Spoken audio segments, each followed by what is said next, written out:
వహించి వాటిని మనం చేయగలిగినప్పుడు నిజంగా మనం లేనటువంటి శ్రద్ధ వహించి వాటిని మనం చేయగలిగినప్పుడు నిజంగా మనం న్యాయం చేసినటువంటి వాళ్ళు అవుతాం. తప్పనిసరిగా మీరు చెప్పినటువంటి వాష్రూమ్స్ అనేది సమస్య చాలా ప్రధానమైనటువంటి సమస్య. అది బయట పబ్లిక్లో రోడ్డు మీద డ్యూటీ చేసేటప్పుడు కావచ్చు, లేకపోతే మీ స్టేషన్స్లో మీరు ఉన్న ప్రాంతంలో కూడా కావచ్చు. ఆ రెండు చోట్ల కూడా ప్రత్యేకమైనటువంటి శ్రద్ధ వహించి వాళ్ళకు కావాల్సిన చర్యలు అవసరం ఉన్నాయని నేను కూడా ప్రగాఢంగా నమ్ముతా ఉన్నాను. అలాగే ఇంకా మిగతా చెప్పినటువంటి సమస్యలు కూడా క్రష్ గురించి కానీ,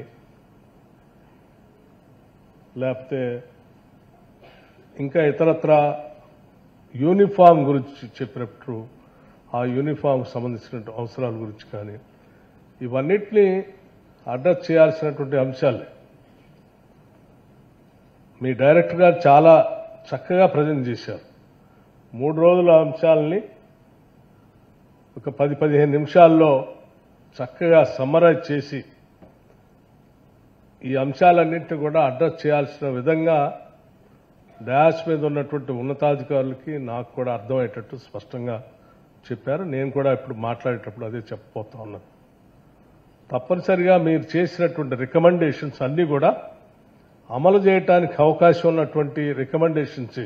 ఈ రికమెండేషన్స్ ఏయో అమలు చేయడానికి అవకాశం లేకుండా గొంతెమ్మ కోరికల్లాగా ఉన్నాయి కూడా ఏమీ లేవు ఇందులో.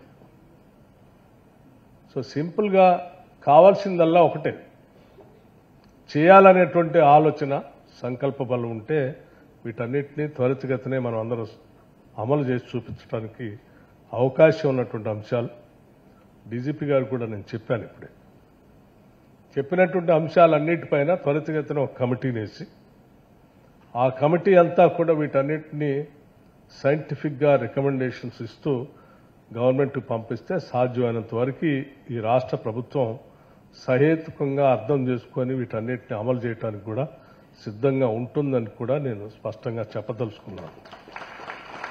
ముఖ్యంగా ఈ ప్రభుత్వం ప్రజల అవసరాలని అజెండాగా పెట్టుకొని ముందుకు పోతున్నాం. అవసరాలు తీర్చడమే మా అజెండాగా. ఆ అవసరాలు తీర్చే అజెండాలో దాని మెకానిజం కానీ, డెలివరీ మెకానిజం కానీ చేసేటువంటి వ్యవస్థల అవసరాలను కూడా తప్పనిసరిగా మేము అడ్రస్ చేయాల్సినటువంటి బాధ్యత మా పైన ఉంది.